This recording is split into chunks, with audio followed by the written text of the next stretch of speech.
दोस्तों, मैं राघव और आप सभी का स्वागत करता हूं। Good morning everyone. आज के इस यूट्यूब के वीडियो पर बड़ी अच्छी तरीके से हम जियो टेक्निकल इंजीनियरिंग को काफ़ी अच्छी तरीके से पढ़ रहे हैं, काफ़ी डेप्थ में पढ़ रहे हैं। आज का जो टॉपिक होने वाला है क्ले मिनरोलॉजी या क्ले मिनरल्स, जो कि काफ़ी इंपॉर्टेंट टॉपिक है, ना केवल एसएससी जेई के लिए, ना केवल ईएस के लिए, पर हाँ एक सिविल इंजीनियरिंग की एक नॉलेज के लिए काफ़ी इंपॉर्टेंट टॉपिक है। आइए स्टार्ट करते हैं क्ले मिनरल्स। तो क्ले मिनरल्स तीन तरह के पाए जाते हैं। First is kaolinite, second is illite and third is montmorillonite. ठीक है, आइए एक एक करके बड़ी डिस्कस करते हैं इसके बारे में। सबसे पहले कैओलिनाइट मटेरियल। ये एक ऐसा मटेरियल है जिसके सिंगल स्ट्रक्चर में, ये मटेरियल का एक सिंगल स्ट्रक्चर है। मतलब अगर मेरे पास इतनी सारी रेत पड़ी है, इसमें से छोटा सा एक कण निकालूंगा, कण का जो स्ट्रक्चर देखूंगा, अगर वो कैलोनाइट की क्ले है तो उसके कण का जो स्ट्रक्चर अगर माइक्रोस्कोप में देखूंगा तो मुझे ऐसा नजर आएगा। मतलब इसके एक स्ट्रक्चर की, एक छोटे कण की कितनी हाइट होती है, कितनी हाइट होती है, 7 आर्मस्ट्रॉन्ग की। अब 7 आर्मस्ट्रॉन्ग में क्या क्या पाया जाता है? ये एक जिप्साइड शीट पाई जाती है, जिसको एल्यूमिना शीट कहता हूं, और एक सिलिका शीट पाई जाती है, ठीक है, समझ सके होंगे आप इस बात को। इसमें जिप्साइड शीट की फॉर्म क्या है, शेप क्या है, या तो रेक्टेंगुलर कह सकता हूँ या स्क्वायर कह सकता हूँ, और ये पैलोग्राम है सिलिका शीट के। ठीक है, हाइट 7 आर्मस्ट्रॉन्ग। अब काफी सारे स्ट्रक्चर्स जुड़े होंगे आपस में, किस कोई बॉन्ड होगी ना, कोई अट्रैक्शन होगी बीच में, जिसके कारण एक दूसरे के साथ जुड़े होंगे। तो उस बॉन्ड को क्या कहते हैं? Hydrogen bond. ये मेरी बात ध्यान रखना कि कैलोनाइट जो स्ट्रक्चर है, जो सिंगल स्ट्रक्चर इसका जो मिनरल है, ये किससे जुड़ा होता है? एक दूसरे से हाइड्रोजन बॉन्ड से जुड़ा होता है। That is very very very very very much strong bond. ठीक है, समझ चुके होंगे इस बात को। इस स्ट्रॉन्ग बॉन्ड के कारण क्या होता है कि ये जो इसकी जो एक्टिविटी होती है ना, काफी कम होती है, मतलब ऑलमोस्ट इनएक्टिव मैं कह देता हूं इसको। So this is known as least active clay mineral. Activity काफी कम होती है। अब एक्टिविटी कम होने से क्या होगा? एक्टिविटी कम होने से ये होगा कि ये स्वेलिंग और श्रिंकेज करेक्टरिस्टिक्स शो नहीं करेगी, या बहुत ही कम करेगी। स्वेलिंग एंड श्रिंकेज करेक्टरिस्टिक्स क्या होती है कि अगर सॉइल में पानी पड़ जाए तो वो बैठ जाती है, श्रिंक कर जाती है। अगर पानी ना हो तो वो स्वेल करती है, उसमें क्रैक्स आ जाते हैं, फूल जाती है। तो ये करेक्टरिस्टिक काफ़ी कम शो करेगी। So this is known as least active clay mineral. अब एक्टिविटी कम होने के कारण प्लास्टिसिटी भी काफ़ी कम होगी। क्योंकि प्लास्टिसिटी एक्टिविटी पे डिपेंड करती है। सो this is very less plasticity. Second mineral की बात करता हूं, इलाइट मिनरल की। इलाइट मिनरल के जो एक स्ट्रक्चर में क्या पाया जाता है? 2 सिलिका शीट्स पाई जाती हैं, एक एल्यूमिना शीट पाई जाती है। तो जैसे मैंने आपको कहा, 2 सिलिका शीट्स पाई जाती है पैरेललोग्राम शेप में, और बीच में स्क्वायर या रेक्टेंगुलर शेप में जिप्साइड शीट पाई जाती है। जिप्साइड शीट का ही नाम एल्यूमिना शीट होता है, ये बात ध्यान रखिए।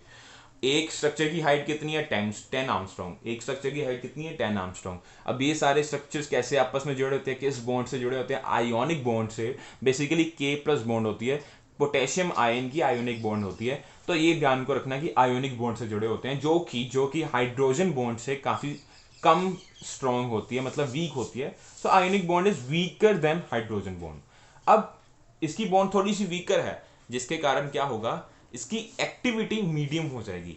ठीक है, वो बॉन्ड काफी तेज थी, इसके कारण वो इसको एक्टिविटी नहीं करनी देती थी कैलोनाइट को। बट हाँ, ये वीक है बॉन्ड थोड़ी, जिसके कारण मेरा मिनरल क्या हो जाएगा? Medium active clay mineral. अब एक्टिविटी मीडियम होने के कारण ये थोड़ी बहुत स्वेलिंग एंड श्रिंकेज कैरेक्टरिस्टिक्स भी शो करेगा। So it shows medium swelling and shrinkage characteristics.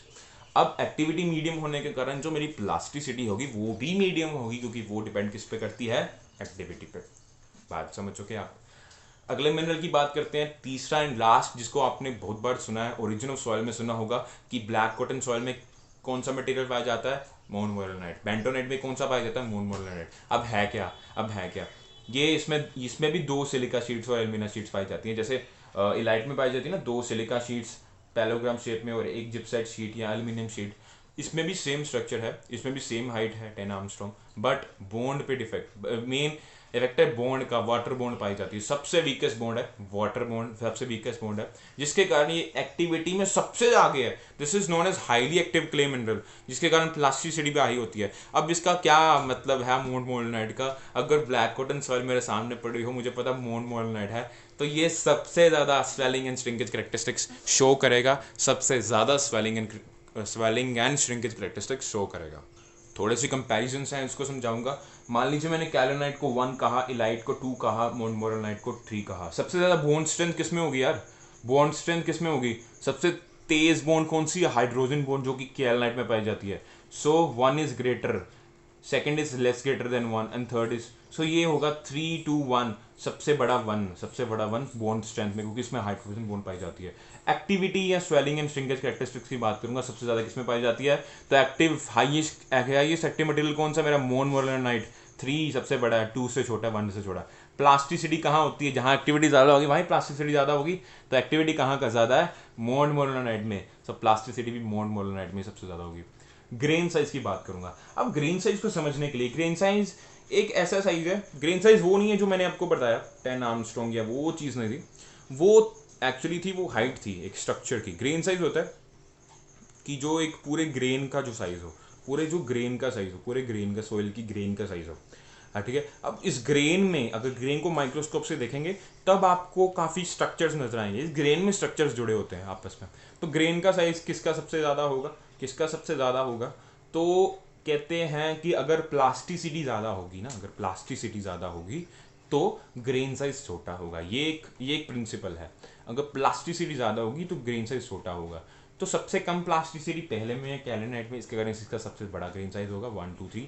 ये आपको जानना है। होप करता हूँ, आशा करता हूँ वीडियो आपको बहुत पसंद आई होगी, कंटेंट काफ़ी अच्छा लगा होगा।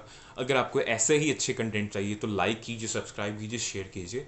एक ज़रूरी अनाउंसमेंट ये है कि इसी चैनल पर मैं हाईवे इंजीनियरिंग भी काफ़ी डेप्थ में पढ़ा रहा हूँ। अगर आप हाईवे भी पढ़ना चाहते हैं, हाईवे में हर एक चीज़ पढ़ाऊँगा। अगर आज मैं ज्योमेट्रिक फीचर्स पढ़ा रहा हूँ या इंट्रोडक्शन पढ़ा रहा हूँ, आगे आकर मैं हाईवे मटेरियल्स, हाईवे की कंस्ट्रक्शन कैसे होती है, हाईवे में डिज़ाइन कैसे करते हैं, डिज़ाइन ऑफ पेमेंट्स, एयरपोर्ट भी पढ़ाऊँगा, रेलवे पढ़ाऊँगा, हर एक चीज़ पढ़ाऊँगा। जुड़े रहिए, सब्सक्राइब कीजिए। Thank you very much.